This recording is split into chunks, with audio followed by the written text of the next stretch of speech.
आखिर किस देवता का वाहन हनुमान जी से भी ज्यादा शक्तिशाली है, और एक ऐसा वाहन जिससे स्वयं महादेव और श्री कृष्ण भी डरते थे, और एक तो इतना शक्तिशाली है कि पूरी सृष्टि को खत्म कर सकता है। क्या आप जानते हैं अधिकतर देवी देवताओं के वाहन को कौन तय करता था? और दोस्तों, ये सभी वाहन आखिर किसके अवतार थे, और क्यों इन देवी देवताओं ने अलग अलग पशु पक्षियों को ही अपना वाहन बनाया? आइए जानते हैं। अगर आप भी कोई अनोखे वाहन के बारे में जानते हैं तो कमेंट में जरूर बताएगा। नंबर 1, महादेव के नंदी जी। जी हाँ, महादेव देवों में संहारक देवता माने जाते हैं, जो स्वभाव से शांत और संयमित है। पौराणिक काल में नंदी जी महादेव की घोर तपस्या में लीन थे और महादेव को प्रसन्न कर हमेशा उनके चरणों में रहने का वरदान मांग रहे थे। इसीलिए महादेव ने उन्हें बैल का स्वरूप दिया, जो वृषभ जाति के है। और जिस तरह गायों में कामधेनु गाय की पूजा की जाती है, उसी तरह बैलों में वृषभ यानी कि नंदी को सबसे श्रेष्ठ कहा गया है। दरअसल कहते हैं कि नंदी के 4 पैर ही हिंदू धर्म के 4 स्तंभ हैं, यानी क्षमा, दया, दान और तप। और अगर उनकी शक्ति की बात की जाए तो जब भी नंदी जी को क्रोध आता है तो स्वयं वह शक्ति से शक्तिशाली देवताओं से भिड़ जाते हैं। उसने अपने काल में बहुत सारे देवी देवताओं से युद्ध किया,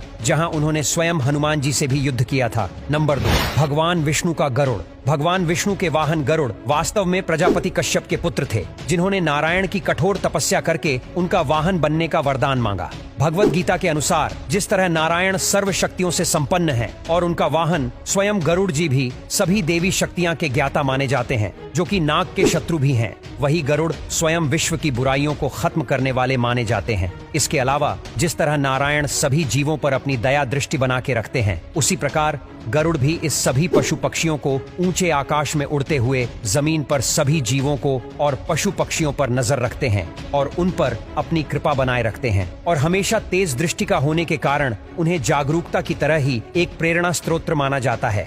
गरुड़ को बेहद ही शक्तिशाली माना जाता है। कहते हैं कि उनके उड़ने की रफ्तार बेहद ही तेज है। सिर्फ यही नहीं, अलग अलग धार्मिक ग्रंथों में उनका वर्णन मिलता है। जब श्री राम लक्ष्मण पर स्वयं मेघनाथ ने नाग पास चलाया था, तब उसकी काट किसी के पास भी मौजूद नहीं थी, क्योंकि वह स्वयं नागों से घिरा हुआ एक भयानक अस्त्र था। लेकिन कहते हैं उस अस्त्र से छुटकारा दिलाने स्वयं गरुड़ जी आए थे। नंबर 3, माँ दुर्गा का सबसे शक्तिशाली शेर। एक बार जब महादेव ने मजाक में माता पार्वती को काली कह दिया, तो माता पार्वती को यह बात चुभ गई और उन्होंने गोरा होने के लिए तपस्या करने की ठानी। जब वह तपस्या कर रही थी तो एक भूखा शेर उन्हें खाने की मंशा से वहीं आकर बैठ गया। और जब महादेव के वरदान से माता पार्वती गौरी हो गई तो उन्होंने नदी में स्नान किया, तो देखा कि वह शेर भी अनेकों वर्षों से उनके साथ वहीं भूखा प्यासा बैठा हुआ है। इसीलिए प्रसन्न होकर माता पार्वती ने उस शेर को अपना वाहन बनाया। दोस्तों, शेर इतना शक्तिशाली जानवर है कि जिसकी एक दहाड़ से पूरा जंगल थड़ थड़ कांपने लगता है। उसी प्रकार माता का शेर जब गरजता है तो भयानक असुरों और देवताओं का भी वध करने की क्षमता रखता है। नंबर 4, इंद्र का ऐरावत हाथी।